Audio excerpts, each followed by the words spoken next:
Gettysburg, Pennsylvania. What would otherwise have become just another quiet American small town was thrust into the history books of the United States. Today, millions of people travel annually to the home of the turning point of the Civil War. And for 2 days each summer, if you look past the tourists, beyond the monuments, and through the tall grass of the battlefields, you'll find a select few. They come here to learn lessons from our past. They come here to become leaders of the future. They come here because they are among the few.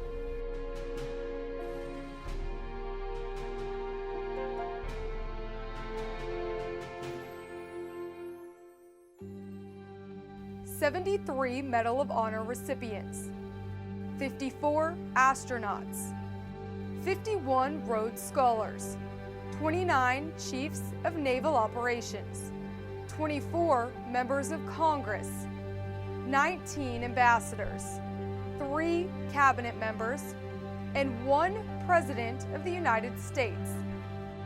The United States Naval Academy produces some of our nation's best." What sets the Naval Academy apart from civilian schools is that ultimately our mission on the sports field, in the classroom, and in Bancroft Hall is producing leaders of character. And right now, nothing does that better than the Gettysburg Encounter weekend.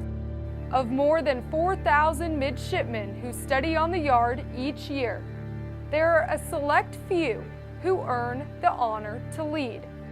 To prepare for their leadership roles, the company commanders and team captains embark on a journey for the class of 1977 Gettysburg Leadership Encounter. They come together to leverage the lessons learned from the Civil War battlefield with extended discussions at Gettysburg College on 3 specific topics: loyalty, standards, and action. The Patriot League Leadership Academy initiative represents our collective commitment to ensuring our scholar athletes have the resources available to them as they evolve into the leaders of tomorrow. Our presidents have dedicated significant and long-term financial support to leadership training in the form of Leadership Academy grants administered annually through the League office. League ADs, like Chet Gladchuck at Navy, embrace the initiative by ensuring our scholar athletes have the best leadership training available to them.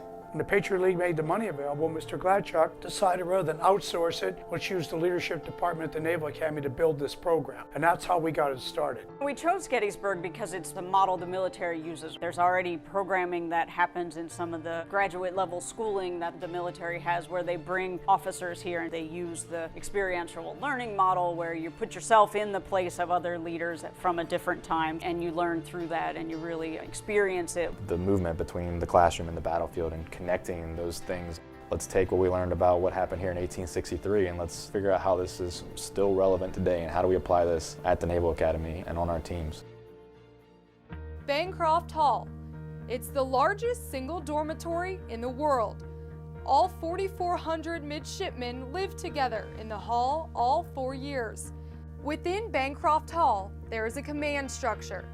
All midshipmen are part of the single brigade. The brigade is broken up into 2 regiments. The regiments are broken up into 6 battalions, and within each battalion, there are 5 companies. The midshipmen taking part in the Gettysburg Leadership Encounter include the team captains of all 33 varsity sports and the 39 commanders of the command leadership. The very first year we actually just did it with the team captains.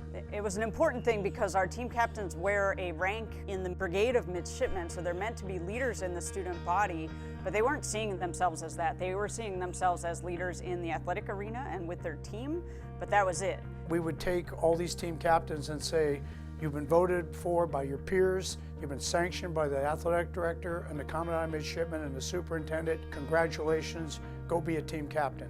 And it wasn't that they were all failing, it's just that they could all do it better if they knew what's a good team captain look like. There was a little bit of a divide between the student athletes and the midshipmen who don't play in the varsity athletic program. All these captains wear 3 stripes. meaning they're a commander. In the brigade, in the leadership in the hall, they're broken into 30 companies. Each of those company commanders wears 3 stripes, same as the team captain. And the team captains live, they're part of those companies.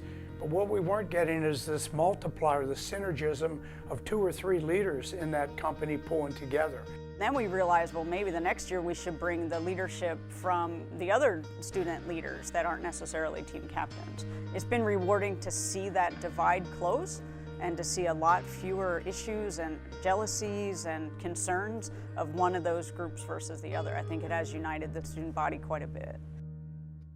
When talking to the past captains, they made it clear that it really transformed their outlook on the mission of the Naval Academy, how they brought it to our team, and we knew we were going to learn a lot, so we were very excited.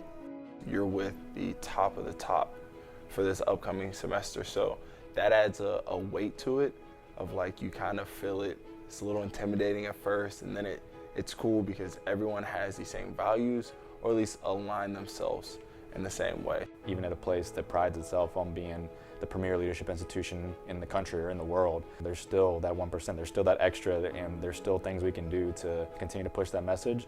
We all decided we needed to probably find 3 things, 3 solid themes that would resonate on the field or in Bancroft Hall. In other words, the whole institution could embrace these and go towards them. We have always used the model of loyalty, standards, and action throughout, and you gotta keep it simple so that they might remember it. And it's easy to just have the 3 words. We put them on their shirts, we can easily talk about it, and we reflect back on them throughout the experience here in the battlefield pieces, and then also when we're back on campus. The whole takeaway is what each one as a leader can do to kind of help motivate their groups individually and then synergize those, because both the athletics and the academics are just 2 portions on the rung towards a higher goal, which they're both mutually trying to achieve. It really creates a great synergy between Bancroft Hall and the military development of every midshipman and the team captains, who are not only student athletes, but they're members of the brigade, and they have to work together to be effective in every aspect of the mission, mental, moral, and physical. We put a lot into these 2 days with them. They are busy, they are tired, we throw a lot of information at them, and we ask them to discuss a lot of really personal things. And when they tell us it influenced how they are captaining their team, and then when they tell us of the success stories of that, or even the challenges that they want our help with, we know the program's working, and we know that coming here really was worth being the big kickoff event to it.